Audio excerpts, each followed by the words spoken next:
comments. Hello, everyone. Let's have more news about the Lakers, but first, don't forget to subscribe to the channel and leave a like.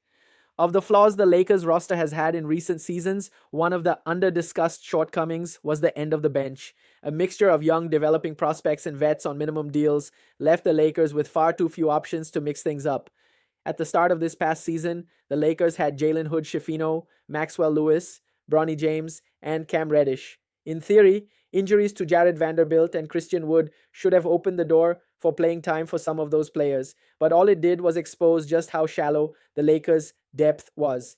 Through their in-season trades and signings, the team addressed some of those issues by the end of the year, but it was still an evident problem. In some sense, this is a symptom of the Lakers' desire to rely on their scouting department. Selections of players like Lewis, Hood, Schifino, and Bronny were all bets on the franchise being able to develop them into viable role players down the line. Unfortunately, while those bets might have made sense in a vacuum, having so many of those types of players on the roster is more of a hindrance than a help. While the roster is almost certainly set for an overhaul this offseason, the need to maximize the roster spots available should remain a priority.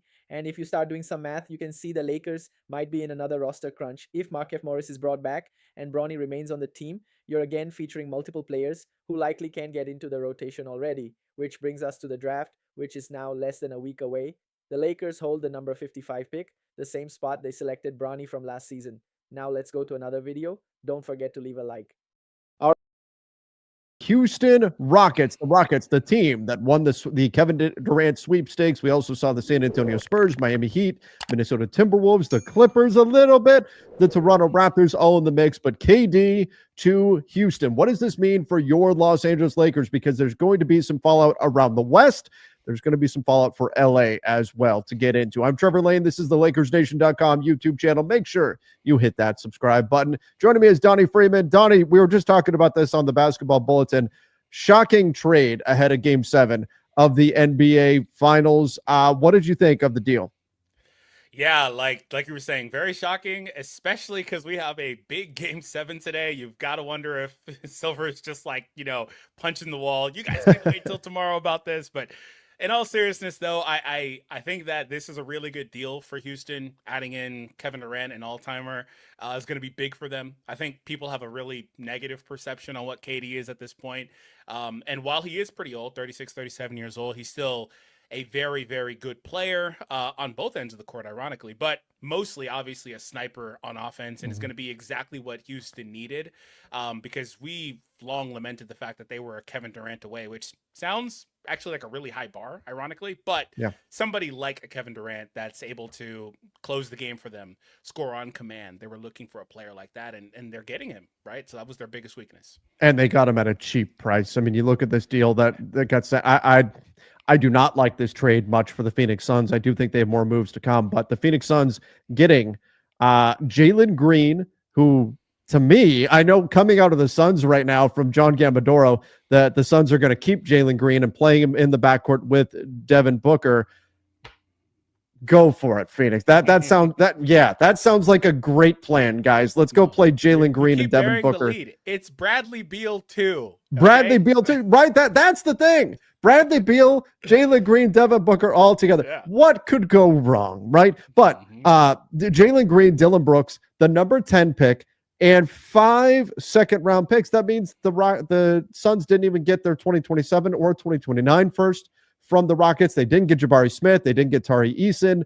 They didn't get Reed Shepard. Any of the young players they were after, the Suns didn't get any of them. So I love the value for the Houston Rockets. KD is exactly what the Rockets needed. I think they definitely get past the Golden State Warriors in the playoffs this last year. If they had KD, he can create a bucket in the half court, which is 100% what they need.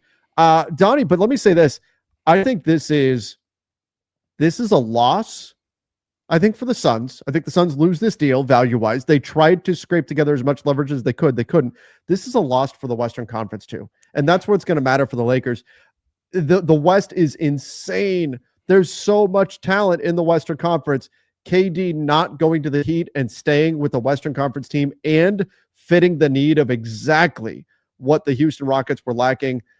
This is bad news for the Western Conference. I'm not saying Houston's suddenly this unstoppable juggernaut, but it's yet another team that's very, very good in the West now. Yeah, absolutely. They were already the number 2 seed last year, and they were obviously a really tough team to play with or play against as a result of that. And so if you look at the rest of the field here, while it's all pretty close, including the Rockets, only a couple games ahead of your Los Angeles Lakers there, um, I think that they got better in aggregate, and I think several of these teams are going to take note of that and also try to get better. And the Lakers have to be one of those teams as well. They've got to find a way to get better. They need a number of things on the roster. They have some decisions to make. But there's just so much talent, like you were saying, in the Western Conference.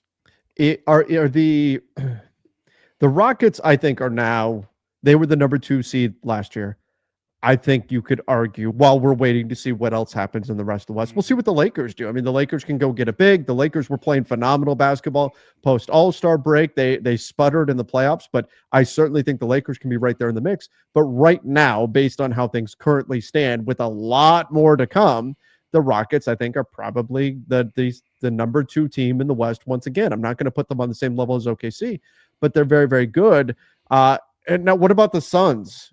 Do the Suns drop out of the playoff picture? Perhaps they weren't in the picture much last year. Boy, they were already out of it. Yeah, they had a joyless season last year. But do we now count the Suns as the second team, along with probably the Utah Jazz, that are not true playoff teams? Or could the Suns be at least a team that hangs in there and is in the mix in the West? Yeah, I mean, if things break their way, right, then sure. I guess they could be a play-in team, but I'd imagine that they're a team that's similar to how they were last year on the outside looking in. And you'd also have to look at other teams too, potentially getting better, like Dallas. They're obviously not going to be a 39-win team next year, I'd imagine. So Sure. you have to look at some of the other teams around them, and maybe some of the other teams like New Orleans, maybe they're able to move into the play-in picture as well, and all that stuff. San Antonio too, probably going to move up. All that stuff's just going to suppress Phoenix. So I'd assume that they're in a similar position next year. But that says nothing about the fact that, they probably can expand this deal. They don't really have a ton of need for Green, even though they're saying they want to keep him because they can't move Booker even if they wanted to, because believe me, they tried last year. You mean Beal? Booker, they can't. They could move Booker. They can't move Beal. Beal, excuse me. So yeah, I'd imagine that there's something else coming, but unless it's like seismic, I don't know that it makes a really big deal. But Agreed. maybe the parts just fit better and they get better as a result. Who knows? I mean, Dylan Brooks does fit next to Booker, but the bottom line, the West continues to be tough. And for the Lakers specifically, if they want to contend with the Houston Rockets, I think, and again, I think the Rockets and the Thunder, I think the Rockets are now putting themselves in the mix. You get a guy like KD that can score the ball the way that he can. The Rockets have made a significant improvement here. For the Lakers, that's going to put, who finished as the 3 seed last year, that's going to put more pressure on LA to get their moves right. When we talk about landing a big out there, I think they need a couple of bigs. We look at getting more athletic on the perimeter, their defense. I think that this puts, and maybe they do it by the trade deadline. That's not what I hope. I hope that they're able to find moves this summer. But I think this adds to the urgency for the Lakers to get some stuff done in order to be able to compete in the Western Conference. It's only going to get more difficult. And the Lakers, they need to make some changes to this roster in order to have the kind of roster versatility in addition to top-end talent that they're going to need in order to make a real run here in the West. Yeah, and I think that the Lakers are positioned also to this is the internal argument. I've already seen this as well, where they're like, well, we didn't really have that much time with Luka. Sure. We don't know what we truly are. And I think there's an argument to be made for that, right? But obviously you're returning with a 1 year older LeBron, things like that. You need to improve this roster. You have holes. I think the playoffs exposed that. But I think you can also hope for some internal growth as some of these guys get more cohesion and chemistry and get more used to playing alongside one another. Yeah, there is going to be that element to it. Austin Reeves was talking about that the other day, that they just didn't have a lot of time on the court together and that they believe they will get better because of that. And I think there's something to that. Absolutely. But if you're going to contend with Houston, you're going to contend with OKC, I do think you need more athleticism in order to deal with some of these teams. You need more defense. You need more two-way players as well. That's been an issue for the Lakers, is having too many guys that play one side of the basketball and not the other. So there's a lot of work to be done here for LA. But Donnie, you and I were talking off air here, and you made a really great point about what a Kevin Durant trade means, because there's a number of fans out there that have said, well, the Lakers need to trade LeBron James. And I think this was not my initial reaction to the KD trade, but I think it sheds light on an important factor should the Lakers ever try to trade LeBron James, who has no trade clause. It's not what we're expecting. But Donnie, what was the point that you were making? Yeah, so even with like the ownership change, all that stuff, I'm sure that they are still happy to keep LeBron. LeBron can't be traded even if they wanted to. So I'm not saying that they should trade him. And the caveat is that I think you'd get just a bit more despite the age difference of a few years. But the KD trade, it in aggregate is not like they got a number 10 pick, 5 seconds. That's cool and all. They got a player that fits pretty good for them. Jalen Green, who's a question mark, but was a pretty good regular season player. Mm-hmm. But if you were to try to trade LeBron, I'd imagine you'd get something like that. maybe a teeny bit better, but you're not getting the haul that I think a lot of people seem to think you're going to get. And then that's where the question of, are you getting better by trading to LeBron for something like that, especially despite the fact that he's an older player, are you actually getting better as a whole, right? And I don't know that would be the case. That it's a fair point. The Kevin Durant trade, you look at the leverage that the Suns did not have and how much they had to battle and fight to try to get any kind of leverage. And even then, look, the rumor is Miami, they not only didn't offer Kelly Oubre, they didn't offer Nikola Jovic, they didn't offer Jaime Jaquez, they didn't offer draft capital, they offered Duncan Robinson and Andrew Wiggins and said, take it or leave it. Like, if LeBron, with a no trade clause, were to leave LA, the Lakers would have very little leverage in any kind of trade discussions. Again, this is not where we're expecting this to go, but I think this Kevin Durant trade does highlight that, hey, as good as KD is, as good as LeBron is, age is a factor, and these guys are just not going to bring a significant return, not compared to what they provide. KD put up 27, 6, and 4 on insane shooting percentages, and this was what he got. The 10th pick, Jalen Green, who doesn't fit Phoenix at all, and Dylan Brooks. That's what he brought back, plus some second-round picks, obviously, which do matter. But so I don't think Lakers fans should jump to, oh, well, they just need to trade LeBron and everything will be fine. You're not going to get the haul that you're thinking you're going to get. I think some people also just want to get off of LeBron. There's also that segment too. Like, I don't think they should trade him. I love what he provides to the team, but I mean, let's just keep it a buck. There are people that don't like him, never did like him, and never will like him on the team, right? And they just have been waiting for the opportunity to get rid of LeBron, and I think that's just a teeny bit disingenuous, because we really did see him in real time completely adapt his game to what the team needed in the end of the season there, because he was coming off of, prior to the Luka trade, he was coming off a stint where he was the player of the month, right? Like, he was really, really kicking into high gear around February, and he looked great, right? And he's somebody that finished, 6th in the MVP voting, all NBA player. Like, I just second team all NBA. Like, I just, and which by definition, right, out of all the players that qualified anyway, based on the game's requirement, makes him a top 10 player last year. I just don't know if you are going to get that return back. In fact, I'm pretty positive you're not. And the thing is KD's got at least another couple year runway. There's a possibility this is LeBron's last season. And KD doesn't have a no trade clause either. Yeah. I can't see it, and I wouldn't do it. I wouldn't go for it. I think that you just run it back. And I know he's 40 and all that, but I think if you put the right pieces around him, I think the ceiling is extremely high for him on this team, right? But I think that one thing that the Lakers have to do, and the Rockets will also have to do, is they'll have to have the depth, and I think the Rockets are positioned fine with this, but they'll have to have the depth to shield themselves from potential like mid-season burnout from these players, where they start just having too much of a load where it kind of catches up to them, because they are older, and that middle of the season, 50, 60, 70 games in, it starts to wear on them a good bit. And then you need them healthy and at the top of their game into the playoffs, right? So I think you need to have the depth to shield yourself from that. So in other words, Rob Pelinka, looking at you. Pressure's on now, both with the Rockets making this trade and improving their roster, but also when we look at this Lakers team and we look at the potential that is legitimately here, I think there is a very high ceiling with this team, but they've got to make the right moves in this offseason. And I'm telling you, this is just the beginning. The Rockets making this move, other teams in the West are not going to rest on their laurels. They are going to add talent to their rosters. They are going to continue to build. They're going to do what they can to move their teams forward. So it's on the Lakers to keep up with the rest of the Western Conference, and that is now the task for Rob Pelinka. But Lakers Nation, give us your thoughts in the comments down below. What do you think about the Rockets trading for Kevin Durant? What do you think about the Suns' return? What it all means for the Los Angeles Lakers. Thank you again, everybody, for joining. Donnie, appreciate all of your insight coming on here. Yeah, no worries, man. Absolutely love to be on and talk basketball whenever with you whenever we get the opportunity to do so. And guys, you can catch Donnie and I over on the Basketball Bulletin. Thanks to everybody for making Locked On Lakers first listen of every day, Monday through Friday, no matter how or where you get your podcasts. This one's always free and never behind paywall. Locked On Lakers on YouTube is where you can hang out with over 35,000 subscribers to the channel, Andy, all of whom are wondering how exactly the blockbuster deal, the second of the summer that sends Kevin Durant from Phoenix to Houston, impacts the Lakers. We will break that down. We will also talk about the NBA Finals. We have a champion, the Oklahoma City Thunder.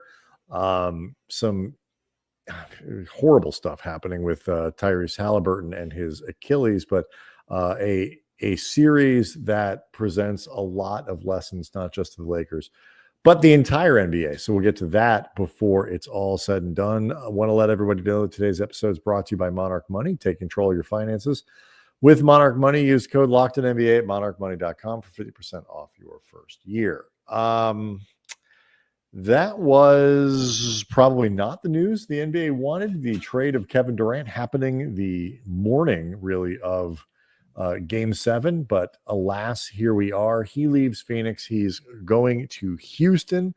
Not a terribly surprising destination for Kevin Durant, Andy, but one that has a ton of impact up and down the Western Conference. Well, to begin, the league had already had the finals completely overshadowed by the Lakers getting sold, which is one of the biggest stories in NBA history, much less this offseason. So at that point, you might as well go whole hog, whole ham, and just have Kevin Durant get traded on the day of Game 7 because you've already gone this far. It's also a lesson, too, that the draft is coming up on Wednesday, and I imagine a big impetus for Phoenix was wanting to get this deal done before the draft. So if you don't want these type of transactions potentially happening right before or during your finals, you might want to consider moving the draft back, moving back some of this other stuff so teams actually legitimately have time to space out some of these things. Because in fairness to the Suns, like, bro, we're on a clock, man. Yeah, we gotta do this. And there's no, once you have a deal in place, you've got to do it. You can't do this. Okay, well, I'll just quietly wait until Monday before we announce something. Yeah, it's not official. Can't overshadow everything. Right. It's to be clear, it's not, and this matters, it's not official until July 6th. And if for no other reason, that's important because I would not be surprised in the slightest if this deal expands to, third team, maybe even a fourth team, because as we will get into, Phoenix's roster is a big old cluster of what the F right now. Like, it makes no sense at all. So probably some things the Suns would like to work out. But yeah, these are some of the byproducts of having everything so bunched up. So the deal is, at least as it stands now, is Kevin Durant going to Houston in exchange for Jalen Green, Dylan Brooks, the 10th pick in the draft, the upcoming draft, and then 5 second-round picks. So the general consensus seems to be, and we'll get to the Phoenix end of this in a second, that the Suns didn't do as well as perhaps you would hope in trying to trade Kevin Durant. Although I think it reflects certain realities of the market that are very relevant to the Lakers. But from Houston's perspective, they pick up KD in exchange for a problematic, we'll call it, young star, in the sense that he had a terrible first round of the playoffs, not a terribly efficient shooter, a guy who's kind of a tweener, I think, in a lot of people's minds, between clearly doesn't suck. I mean, Jalen Green is not a bad player, but also not quite the guy you want to be making the centerpiece of your offensive attack. They trade him, they trade Dylan Brooks, and they keep everybody else. Jabari Smith, Şengün, Amon Eason, Thompson, Amon Reed Thompson, Shepard, even Cam Whitmore, even Cam Whitmore, right? Just and all of the most prime picks that they had available, including, by the way, half of Phoenix's draft capital that Houston actually owns. They did, and so they didn't give any of that up. And Houston now essentially replaces the inefficiency of Jalen Green with the still remarkable efficiency of Kevin Durant, who will be 37 when the season starts, Andy, but is coming off an excellent, particularly offensive season. The Suns were terrible last year. Kevin Durant was not. The Rockets did as well in this trade, I think, as they could possibly have imagined. Like, yes, they gave up a top 10 pick, but they have so many young players and they have other draft capital that at the end of the day, they can afford to do that. I do think there will be times where they miss Dylan Brooks's defense and, the edge and the mentality that I think he did help create in that locker room. And on his best nights, he can be a very good 3-and-D player, but he's not who you're going to hold up this trade over, especially when you take into account everybody that they kept. They got off Jalen Green's money, which is very important. He's owed about 103 or 105 mil over about 35 mil a year for the next 3 years. Right. They got off that. That in and of itself, like, let's say Kevin Durant didn't sign an extension, which I think is improbable, but let's just say for the sake of argument, it happened. They still win this trade because they got off Green's money, and it's going to give them more flexibility and more resources to make sure you lock up guys like Jabari Smith Jr. and Tari Eason, who I believe are both extension eligible this offseason. Amon Thompson's going to be coming up soon. Before you realize it, Reed Shepard's going to be up. So, and they love Reed Shepard, and Brooks being traded opens up time on the floor for him. Like that. They're actually further away from the second apron after this deal than they were before it. That in and of itself makes this a win. But then if you take a look at the defensive structure that the Rockets are going to have around Kevin Durant, who provides the efficiency and the ability to get a basket in crunch time when things break down, which was the one thing the Rockets really lacked for this team that is clearly moving in the right direction and can be an absolutely suffocating defense, very switchable defense, very disruptive. But, Şengün is a talented scorer. Green at his best can be. Amon Thompson is moving in that direction, but none of those guys are reliable in crunch time. KD is. Yep. This is we may talk about this. Like, I think this is a very pivotal and important trade for Kevin Durant in terms of the way you look at his career. Right. I mean, the legacy, right. The legacies for KD and the implications for KD. That's different than Houston. Right. That does, it's irrelevant, in terms of like they did really well in this trade, and a West that was already a bleep just got bleepier. Right. And that's the starting place for, I think, for the most immediate impact of this trade for the Lakers is that you take, it's not the only impact, but the most immediate impact for the Lakers is you take a team in the Rockets who were everybody forgets the Rockets were a 2 seed last year. They were outstanding. What they were, though, was a really bad offensive team, particularly in the playoffs. Like, they were too easy to figure out. And a lot of that had to do with Jalen Green. You now take that team and turn a 2 seed that was, in the context of a playoff series, shaky, and now turn them into a legitimate contender in the Western Conference. And so, Oklahoma City, they win a title on Sunday night. They will be favored to win another title next season. Well, they should be. As well they should. But as we saw throughout the year, stuff happens, things change, and Houston will be right there. So more on the fallout of the KD trade, what it means for the Western Conference, how this translates for the Lakers. We'll do all that next.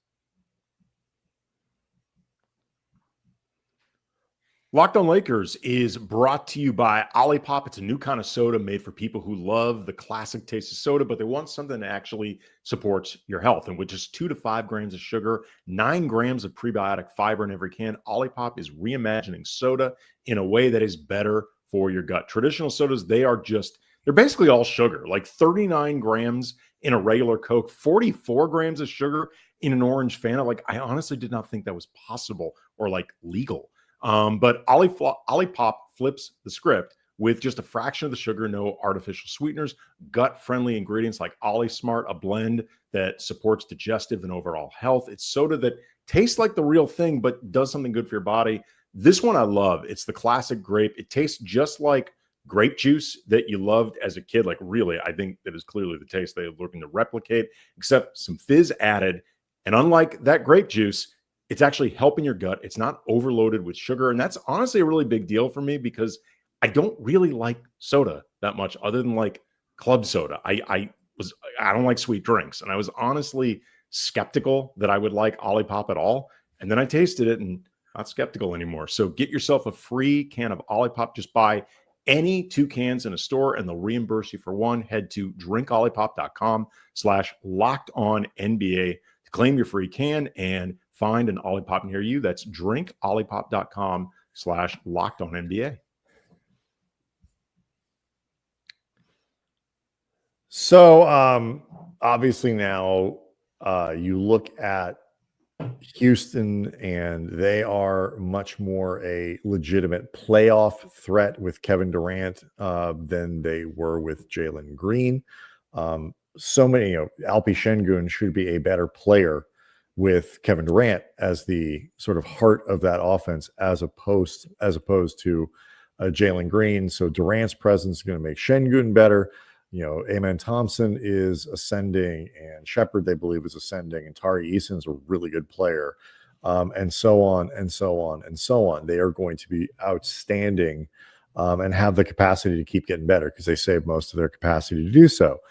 Team like Memphis was a high seed. They trade Desmond Bane. They're not folding the tents up. They still should be a pretty competitive squad. It's not going to get any easier when you factor in teams like San Antonio and all these other things.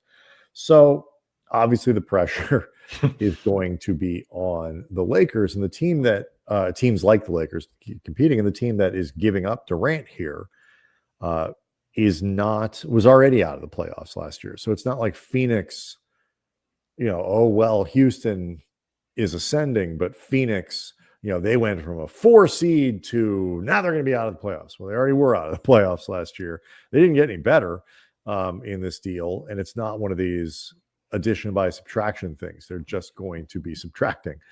The conference is really brutal. Our understanding of a blockbuster deal proposal is finally taking shape. The Los Angeles Lakers potentially landing Derrick White from Boston, with the Celtics receiving Rui Hachimura, promising youngster Dalton Knecht, and a 2031 first-round pick in return. White, with 2 all-defensive second-team selections and a pivotal role in Boston's title charge since his acquisition, is emerging as the centerpiece. But this trade isn't a one-sided affair. The Lakers need immediate shooting and perimeter defense around LeBron James, Luka Doncic, and Austin Reeves, while the Celtics need to shed salary. So this deal provides each team with what they need. Specifically for LA, it's a defensive upgrade in the backcourt and a clutch creator. For Boston, it's a savvy pivot toward youth and future flexibility. The inclusion of White is the key signal. This would be more than a shakeup. It'd be a statement of intent from 2 rivals coming together for an interesting trade proposal. By acquiring Derrick White, the Lakers would vault their backcourt defense into elite territory. In 2024-25, White averaged 1.1 blocks and 0.9 steals per game, showcasing his two-way prowess. His physicality and length make him a perfect fit with LeBron and Luka's offense, offering reliable off-ball screening, switchability, and the ability to guard multiple positions. White's 16.4 PPG on 38.4% from 3, coupled with 4.8 APG, offers the Lakers a proven secondary creator. His elevated March, where he logged consecutive 35-plus point games and earned Eastern Player of the Month honors, signals his ability to carry offensive weight when necessary. White's postseason resume includes averaging over 20 minutes with a consistent defensive impact. He's been a key piece in Boston's deep playoff runs, bringing championship-tested toughness. And you, fan, what do you think about Derrick White's situation? Leave your opinion in the comments.